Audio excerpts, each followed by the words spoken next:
My name is Ty Hartley. I am the oldest son of Robert Curtis Hartley.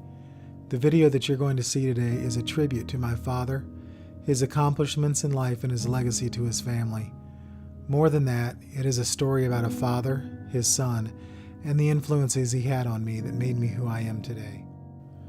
Robert Hartley was born in Forsyth, Missouri in 1935, where he spent his early years. He had an older brother, Daniel, and a younger sister, Linda Carroll.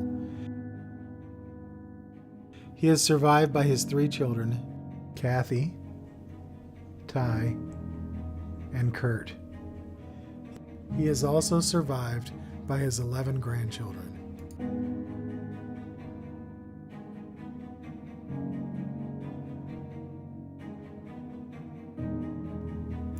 Dad spoke very highly of his high school years. Here he is at a sub-deb dance. And this is a picture of him dressed as one of the 3 cheerleaders. You can thank his friends for sending this one in. One of the defining moments in my dad's own life was when he joined the Army in 1956. He would share story after story about his time in the military and how it shaped him into the man he would become. This picture is of him and cousins Sally and Susan on his last day at Fort Leonard Wood, Missouri. He was discharged from the Army in 1959 after reaching the rank of sergeant. Another defining moment in Dad's life was his job as a traveling salesman for Skelly Oil, later known as Getty Oil. He would often tell us kids tales about his time on the road. Dad collected anything Skelly from that moment on. It was around this time that he met my mother, and soon after the Hartley family was formed. This is a picture of my sister Kathy and my dad, and another picture of our family on the steps of my grandfather's house. I was wearing the Australian Tyrolean Alpine hat. Yeah, that was really the name of it. I still have that hat in my possession today. All through this time, my dad was attending vet school at Kansas State University. Here is a picture of him graduating from Kansas State University in 1969. I was 2 years old. After veterinary school, my dad homesteaded the first small animal practice in Norfolk, Nebraska, a small town with a population of 20,000 people. No, that's not Kurt in the above picture. That's my dad practicing vet medicine when he was in his early 30s.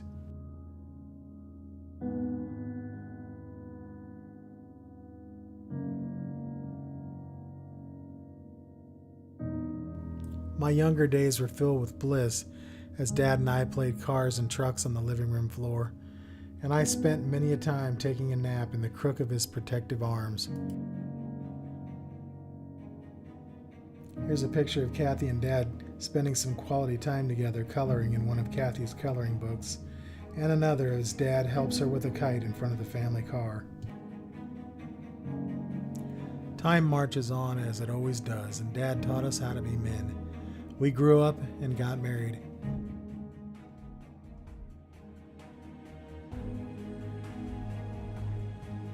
Dad and I seldom saw eye to eye on many issues, but there was always one thing we could talk about. It was one of the ways my father shaped me. Dad would tell me the story about catching his new Levi's on fire when the manifold came off his old Indian motorcycle. One day, Dad and I took a test drive on a Yamaha Venture Royale tour bike, and we were both hooked. He finally bought a bike again soon after I got married.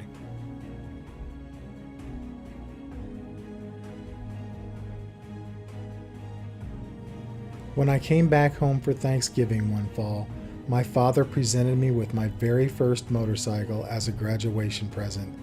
It was a Suzuki GSX 1100G, and I absolutely loved it. The next year, Dad and Mom, me, Kurt, and our wives all took a trip to Asheville, North Carolina to ride the Blue Ridge Parkway. I can honestly say I never felt closer to Dad than I did on that trip.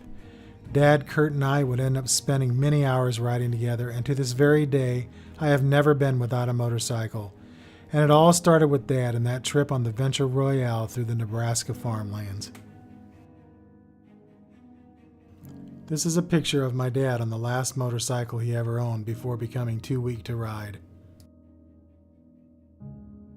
We all got older, and the demands of life led us further apart. I still saw Dad once or twice a year and talked on the phone to him often, but it wasn't the same, and I still have regrets that we were not able to spend more time together in the waning years of his life.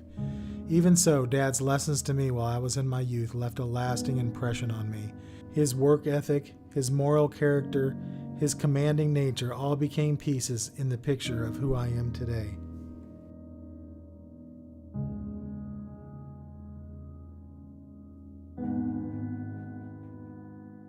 Dad always told the truth. Maybe not in the way that we wanted to hear it, but it was the truth nonetheless, and if we needed it, he would tell it. But through it all, there was never any question that we were loved. He loved his wife, he loved his children, he loved his grandchildren, and there was nothing more precious to him than the time that he could spend with us.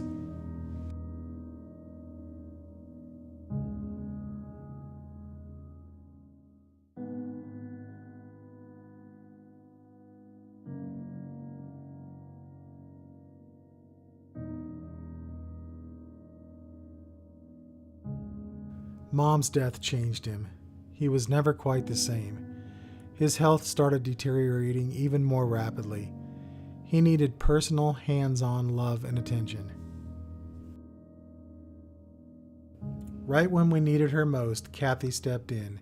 She allowed Dad to move in with her and graciously and tenderly took care of him for the last 3 years of his life.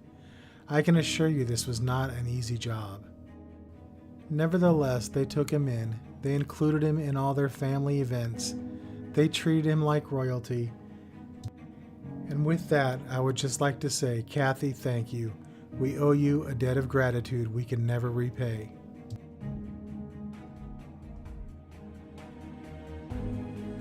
And until we ride together once again on the streets of gold, I'll miss you, Dad.